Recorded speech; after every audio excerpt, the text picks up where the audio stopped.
السلام عليكم، نتمنى نلقاكم كلكم بخير وعلى خير ان شاء الله بصحه وعافيه. اليوم كنقدم لكم واحد الوصفه فعاله جدا ومفيده للسعال الحاد.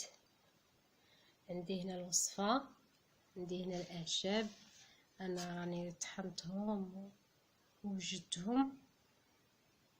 عندي درت هنايا زريعه الكتان وسكينجبير والحمص الخضر، الحمص اللي كنديرو في الحريره ماشي داك اللي مقلي طيب. وعندي الفول حتى هو يابس، الفول يابس. وعندي عرق سوس،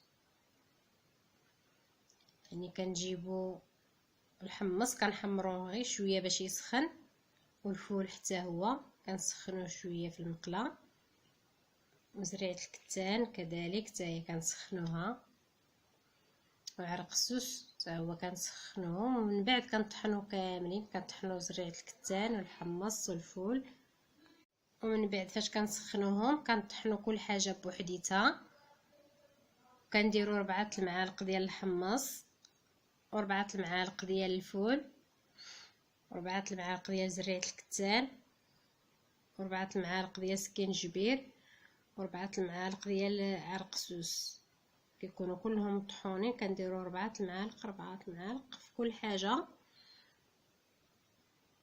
كنطحنوهم مزيان وكنغربلوهم شي غربال هكا باش ما كيبقاوش فيهم دوك العويدات.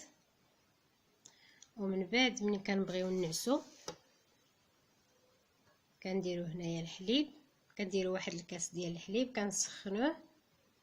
كنسخنوه شويه، ما كنغليوش الحليب، غير كيسخن شويه ما يكونش بارد بزاف.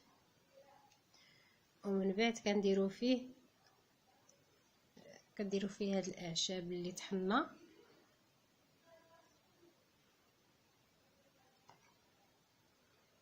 يعني كاس ديال الحليب كنديروا فيه 2 المعالق. الا درنا 2 كيسان ديال الحليب كنديروا 4 المعالق،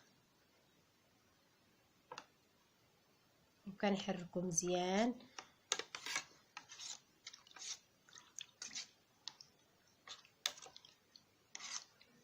كنحركو مزيان حتى كيتحركوا، حتى كيتخلط الخليط ديالنا مزيان. ما كنديروا لا سكر لا والو.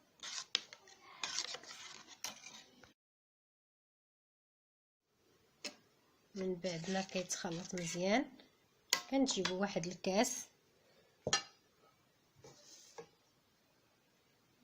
وكنديروا فيه الحليب،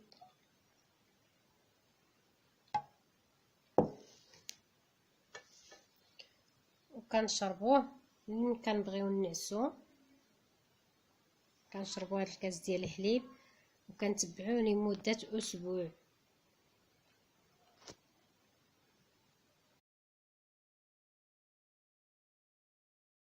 اللي بغيت نقول لكم هاد الوصفه راه مجربه عليكم، غير تجربوها راه غادي تلقاو عليها واحد الشفاء ان شاء الله.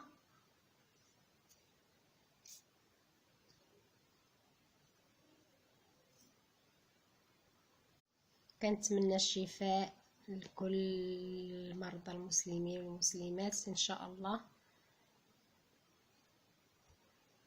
والاعشاب اللي كيبقاو لينا غادي نديروهم في واحد قنينه ديال الزجاج ونسدو عليهم مزيان، ونبقاو كل ليله فيما بغينا نعسو كنقادو منه كاس ديال الحليب هكا وكنخلطوا فيه هاد الاعشاب. هاد الوصفه راه مجربه وفعاله للسعال الحاد او الكحه، عليكم غير تجربوها وغادي تلقاو ان شاء الله عليها الشفاء لكل مريض ان شاء الله. يا ربي الله يشافي جميع المسلمين والمسلمات يا ربي امين. ديروهم في واحد القرعه ديال الزاج وكنسدو عليهم مزيان